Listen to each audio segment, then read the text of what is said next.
Shane Dowling here from the Kangaroo Court of Australia website and YouTube channel. This is a new podcast we're starting up. Should be every Monday, hopefully. And we're going to call it Kangaroo Court Uncut. And it's myself and Robert Cameron, and maybe occasionally have a guest on. And we'll try and cover the key issues of the week. So, Robert, you want to tell people a bit about yourself? Yeah, hello, Shane. Thank you very much for the opportunity to be involved. I'm involved in a community radio station in Geelong, 94.7 The Pulse, and I have a Wednesday morning program where I follow stories of interest around politics, community, Geelong stories. And I found Shane and the Kangaroo Court of Australia and interviewed him on the radio about the work that he's doing behind the scenes. And out of that, he has kindly invited me to assist here. So it's good to be with you, Shane. Not a problem.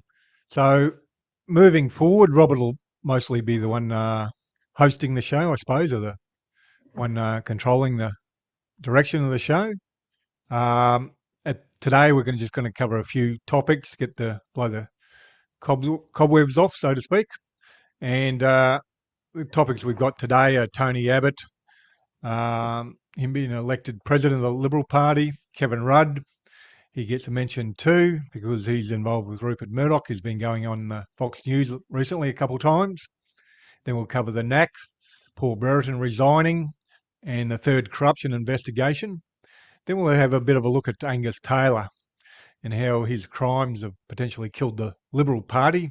The Liberal Party were obviously in a lot of trouble anyhow, but I think his corruption background or allegations of corruption are really the final nail in the coffin for him, at least for his leadership of the party. I can't see him lasting more than 12 months. Now, you want to grab control and sort of start the direction of Yeah, the... We'll start off with the interesting appointment of Tony Abbott as the president of the Liberal Party. It was interesting from those on the outside because it seemed a strange move in the direction the party was going to go back into their past, and it's fairly deep past. But also Tony Abbott has shown an inclination to want to move the party further and further to the right, and at a time where One Nation are now their biggest opposition rather than the Labor Party, it just seemed like a very strange move to go back into the past when they really need to be looking at a change of direction, I would have thought. Well, the thing is, the people running the show aren't thinking about the party or the future of the party. They're thinking about themselves. I just did an article, and the point I made, the key point I made in the article, is that Tony Abbott is the director of Fox Corporation in America. Rupert Murdoch's Fox Corporation is getting paid $500,000 a year, and he's been a director since 2023. So he's made $1 million, million and a half, or whatever it is, from Rupert Murdoch. So they're not even trying to hide the fact that they're on the payroll of Rupert Murdoch anymore. They're directly on the payroll. And that is something that turns a lot of voters off. Rupert Murdoch and News Corporation are very despised by a lot of people in Australia, a lot of voters, especially the younger ones. So to have that connection is something that's going to be raised time and time again. I mean, the connection between Tony Abbott and Rupert Murdoch.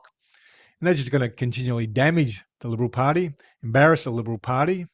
And it's at a time when they're struggling.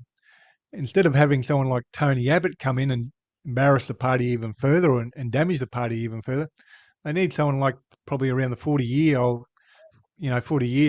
age bracket who's going to come in with fresh ideas and try and save the party. Well, they haven't got that.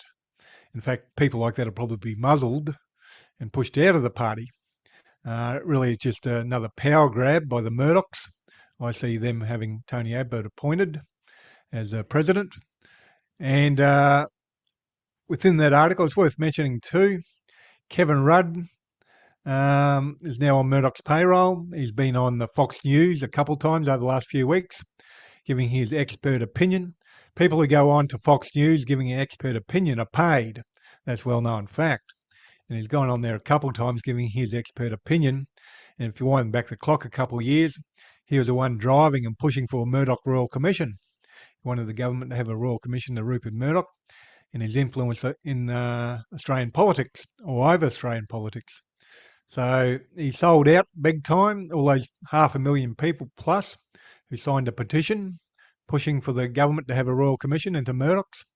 Well, they've been sold out. And I think that just shows the influence that Murdoch is having on politics on both sides, but particularly getting back to Tony Abbott, um, it's very embarrassing for him. Yeah, it is. An interesting thing that I'm noticing on the ground here around the Geelong is the lack of representation within the Liberal Party. We know their branches are really being upheld by older members of the party and older thinking, but they don't seem to have any room within the party for progressive minds. And if people are younger and progressive in their politics, they're probably either more of the old school hard right, or if anyone was a little bit more progressive in the old fashioned centre right of the Liberal Party, there just doesn't seem any room or appetite within the party to invite them in and give them opportunity. And that seems to be the biggest trouble they have long term is who's going to be the next generation, who's going to lead the next generation of the party if they seriously think they have one. That's the problem I see for them. Well, the next generation should have taken over now. They're fighting for their life, and they bring back a person, Tony Abbott, who was booted from his own electorate. His own electorate didn't want him back in 2019. Not only did they not want him, they went for an independent. So they were so desperate to get rid of him, they were happy to vote for an independent. And if he can't convince his own electorate to vote for him, how's he going to convince the rest of Australia? Now, by rights, as party president, he's meant to be silent in the background, just coordinating the party. But Tony Abbott's not the sort of person who's going to do that without a doubt. He's going to continue with going on Sky News, doing interviews, pushing his perspective on what the party should or shouldn't be doing. And that, I think, is going to just drive people away from the party even further. Uh, I think one of the things about him getting a $500,000 pay annually from Rupert Murdoch, some people are going to say, oh, well, look at Pauline Hanson, which is the alternative that a lot of people are going to. She just got $1 million plane off Gina Rinehart, which is bad. I think it's shockingly bad. But it's even worse if you're getting a $500,000 pay directly into your bank account annually from the billionaire, which is what Tony Abbott's doing. So for all the people criticising Gina Rinehart, Pauline Hanson for getting the plane, well, that's sort of been undermined by them appointing Tony Abbott, who's directly on Rupert Murdoch's payroll. So they're competing. They're competing against each other for the same voters, the Liberal Party and One Nation. So Yeah, the I don't recent know. poll completed this morning shows that One Nation have now gone past both the two majors as a popular vote. So the Liberal Party need to find a way to erode that One Nation vote to get their old voters to come back. And I can't see how they can differentiate. It's Pauline Hanson who has the momentum. The Liberal Party have to find something different to pull it back. But when you look at what Tony Abbott and Angus Taylor are going to provide, it's just more of the same. So I can't see them getting the swing of momentum back. They won't. As simple as that. They won't get the swing back. People aren't differentiating between One Nation and the Liberal Party. And you look at their policies, there's no difference really. So people can attack One Nation all they like, but if the Liberal Party aren't any different, and in fact they're proven to be fraudsters and thieves with some of the corruption that was going on under Scott Morrison, etc., people just aren't going to go back. So they're gone. What will be interesting? Oh, sorry, I was going to say what will be interesting is the number of seasoned Liberal Party parliamentary members now who may look at their future and wonder whether they have it within the Liberal Party, because right at the moment, the one thing that One Nation really need is experience, seasoned campaigners, a bit of credibility around politics, because the issue they had at the last election was the quality of candidates they were attracting were people with some interesting pasts, so to speak. So the fact that Barnaby Joyce has jumped ship and Corey Bernardi's come back into the party system, I'm wondering if a few more Liberals might actually see the opportunity to join the juggernaut to retain their own future in politics. Pauline Hanson has come out and said they don't want too many of them anymore. A while ago, they were trying to get as many as they could get, but she's come out and said they don't want them anymore. And that's because she doesn't want to end up being seen as Liberal Party light, with half the Liberal Party stumping up her party. But I think the key point there too is the Labor Party is starting to worry. You said they One Nation have overtaken them in the polls. Definitely one Labor Party is starting to worry, and they should do. I don't think a lot of Labor Party voters are going to go to One Nation myself, but I think more and more will go to independents and potentially the Greens as well. But that's all going to play out over the next couple of years. Um, I think we might move on to the NACC, the National Anti-Corruption Commission.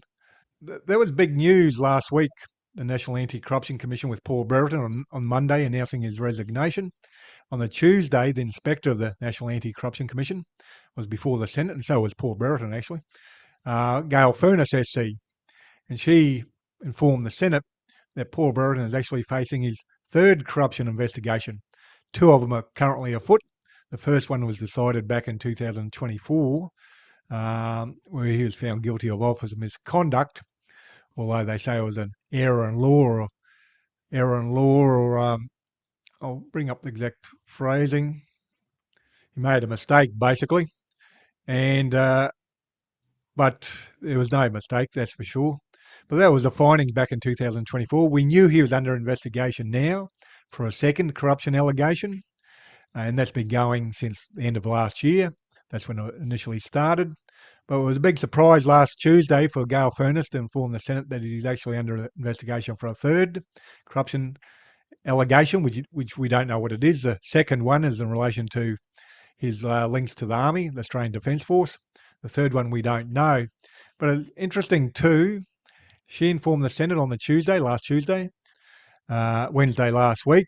I posted a video of the inspector of the NACC and gave some commentary. Then on Friday, I also published an article last Friday in relation to the third investigation into Paul Brereton, corruption investigation. And up until that point, there was virtually no other media reporting it. Then on Friday afternoon, I seen a Sydney Morning Herald article on it, on the third investigation. But it was interesting that virtually no other media were reporting on it for some reason. I think it's a very big issue, and it's an issue that's going to play out over the next few weeks. He finishes up on, July 6th, on a Monday. And between now and then, the Inspector of the National Anti-Corruption Commission, Gail Furness, has to decide whether she's going to make findings and publish two reports, or she could potentially sweep the corruption investigations under the carpet. She has the ability to just stop her investigations, from what she told the Senate. So that'll be interesting, but it'll also be interesting what happens moving forward with the government. Do they appoint another patsy, which I think they have to do, because if they appoint someone honest, they're going to get into there at the NACC and say, Jesus Christ, all these corruption investigations have been swept under the carpet for the last 3 years. That's as cropped as. Now, the Labor Party can't afford that to happen. So they have to appoint one of their own boys or girls as the new NACC commissioner. And that could be very, very challenging, very damaging, high risk for the Labor Party to do that. And that'll play out in the media too, because the independents and the Greens are already pushing for a more open process for the appointment, which what didn't happen the first time around. Basically, Paul Brereton was a Labor Party pick, and the Greens and the independents didn't have much of a choice but to agree to it.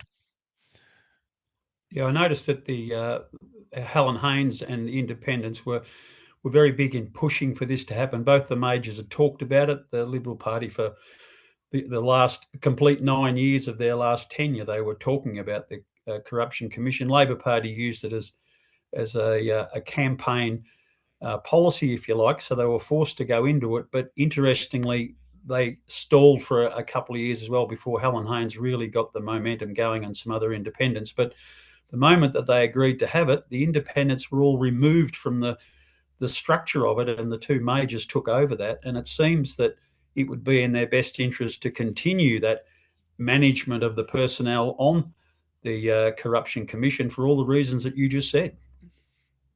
Yeah, so that's all going to play out over the next few weeks, next few months. What they do with Paul Brereton, do they protect him? Do the corruption investigations, two of them currently afoot, get swept under the carpet? Does he face criminal charges? Who knows? If he faced, I can't see him facing criminal charges because that will put the spotlight on even further for a lot longer. Yeah, I would So he's going to have suggest history suggests that he won't have too much to worry about. He'll have some embarrassment, but it'll be a brief period of time, and will return to normal very quickly. That's what history tells me will happen. people say there's nothing you can do, but there's plenty you can do. Um, People used to say, "Oh, there's nothing you can do about corrupt politicians." In a two-party system. Well, the two-party system's basically dead now. The 2000 and on a federal level at least, the 2028 federal election will, I think, will be the last nail in the coffin for the two-party system. So you don't get many people writing in the comment section now, "Oh, there's nothing you can do with a two-party system." They all know it's pretty well dead. But some people still say, "Oh, there's nothing you can do about government corruption," and they use the NACC and Paul Brereton as an example. But that's wrong too, because Paul Brereton, he's gone. Basically, well, he is gone, and he's done a lot of damage to the Labor Party. If people want to raise Labor Party corruption, they just say, "Well, look at the NACC. That's got Labor Party's fingerprints all over it." So there is a lot you can do about government corruption, and that's happening now. The reason Paul Brereton's gone is not because of the Labor Party or Liberal Party or the old media. It's because the public and individuals have been pounding away on social media and making complaints about Paul Brereton, and that's driven him out. So people who say, "Oh, there's nothing you can do about corruption," well, you're seeing it firsthand help play out with the NACC, and you're seeing it firsthand play out with the politics. They're all running scared, the old parties, because the voters have had enough of the corruption.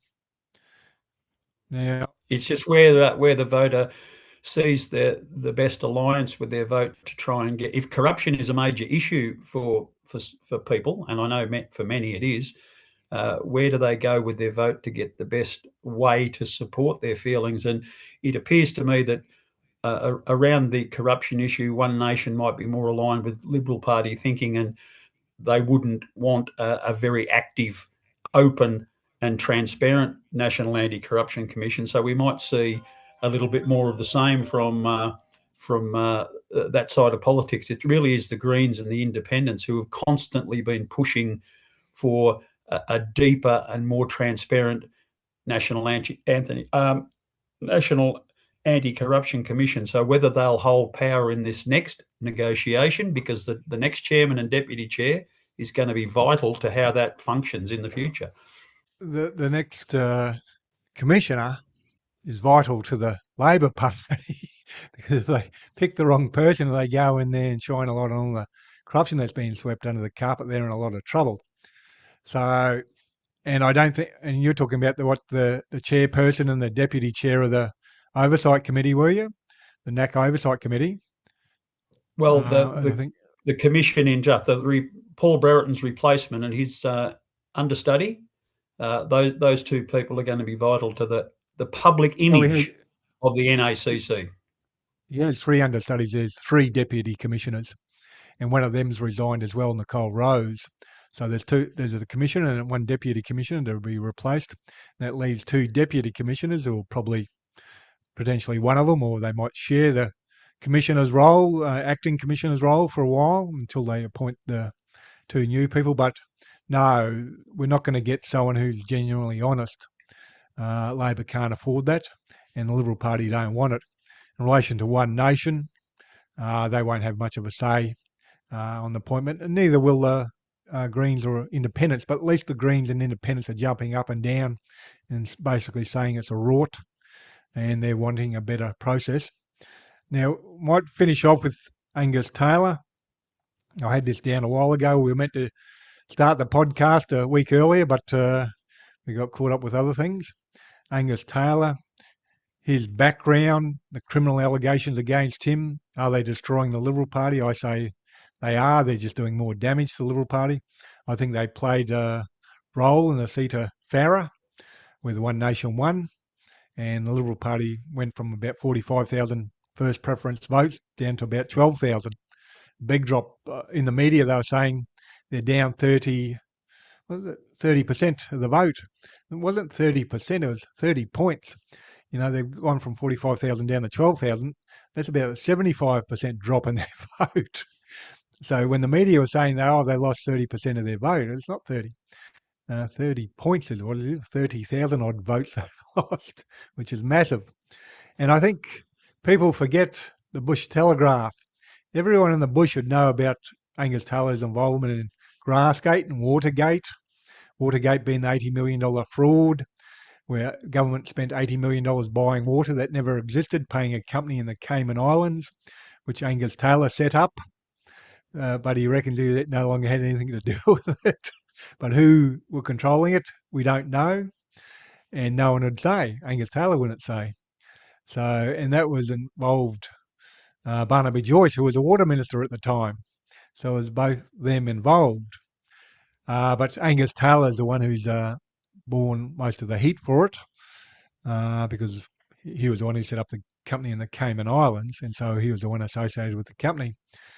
But people seem to think, because the old media don't raise it that much anymore, that it's a dead issue. That's one of the things killing the old media and also killing the Liberal Party, is the fact that the old media, they ride out the media cycle. Okay, this will last a few weeks, a few months, ride it out, then everyone forgets. And that's what the old media do too. They just sweep it under the carpet to a large degree. Well, people in the bush don't forget. The Bush Telegraph keeps on going around, and I reckon every voter in the seat of Farah that the One Nation just won would have discussed Angus Taylor and his Watergate fraud, or what was the other one? Grassgate fraud and theft. They would have And discussed that. You could add the Clover Moore one as well, where that document that was floating around inside Angus Taylor's office that was trying to undermine the credibility of the Sydney Lord Mayor Clover Moore was another one that pointed back to Angus Taylor as well. So he's got three pretty compelling allegations around some ordinary behaviour, and they are sticking with him. But you might get away with one and possibly even two, but certainly the two in the bush.